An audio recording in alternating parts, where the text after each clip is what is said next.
بسم اللہ الرحمن الرحیم۔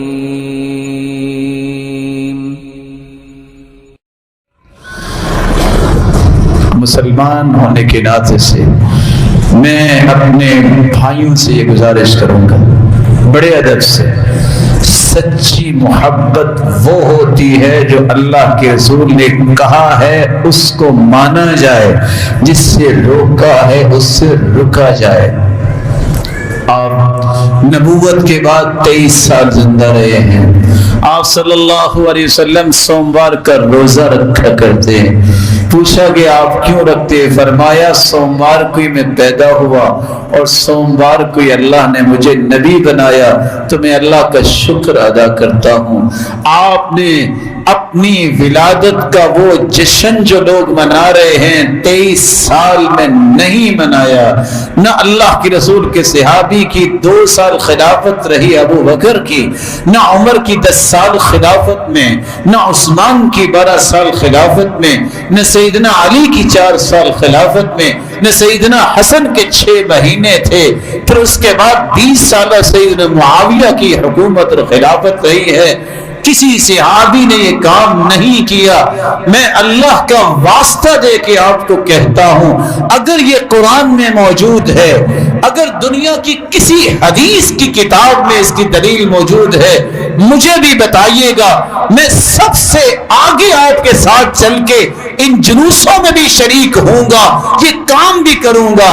اگر قرآن اور حدیث میں ایک بھی بات اس طرح نہیں آئی تو اللہ سے ڈرتے ہوئے رب کو ناراض نہ کیجئے گا، اپنے اس مال کو صحیح جگہ پہ خرچ کیجئے گا، والدین پہ خرچ کیجئے، اپنے بچوں پہ خرچ کیجئے، اور سب سے بڑی بات محمد مصطفیٰ کی تعلیمات کو عام کرنے میں خرچ کیجئے، اس علم کو معاشرے تک پہنچانے میں، اس کی سیرت کو دنیا کے کونے کونے تک پہنچانے میں، اور اس کی خوبصورت رہنمائیوں کو کائنات کے کونے کونے تک پھیلانے میں خرچ کیجئے، اور ہر اس کام سے باز رہیے جو اللہ کے رسول نے نہیں کیا۔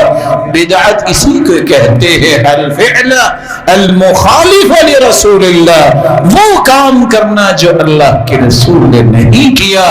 اللہ کے رسول صلی اللہ علیہ وسلم کو اللہ نے نمونہ بنایا ہے، قدوہ بنایا ہے، رول ماڈل بنایا ہے۔ اگر تو اس ہستی نے ایسا کیا تو ضرور کرنا چاہیے، اگر نہیں کیا تو یاد رکھنا اس کرنے سے قیامت کو کیا حال ہوگا، وہ دلائل آپ کے سامنے ہیں۔ لیکن ایک بات میں صرف پیار کے انداز میں پیش کر دوں، یہ کیک بنانے والے مسلمان جب کیک پہ اللہ کے پیارے پیغمبر کا نام لکھ کے چھری چلا کے کاٹتے ہیں، ان کو شرم نہیں آتی؟ یہ کس کے نام کو کاٹ رہے ہو؟ جب وہ روڈ کے اوپر بیت اللہ اور مسجد نبوی کا نمونہ بنا کے پھر پاؤں کی ٹھوکروں سے توڑتے ہیں، کیا حیا نہیں آتی؟ ہم کیا کر رہے ہیں؟ کبھی تو وہ سوچنی چاہیے جس سے اللہ راضی ہو، جس سے اللہ کے رسول کا ساتھ مل سکے، وہ کیسے ملے گا؟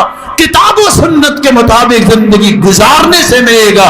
ترکت فیکم امرین لن تضلوا ما تمسکتم بہما کتاب اللہ و سنت رسولی۔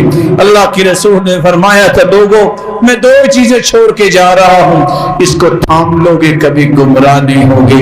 ایک اللہ کی کتاب ہے، ایک اس کے رسول کی سنت ہے۔ اللہ ہمیں کتاب و سنت کے مطابق زندگی گزارنے کی توفیق عطا فرمائے۔ یا ایھا الانسان ما غرک بربک الکریم۔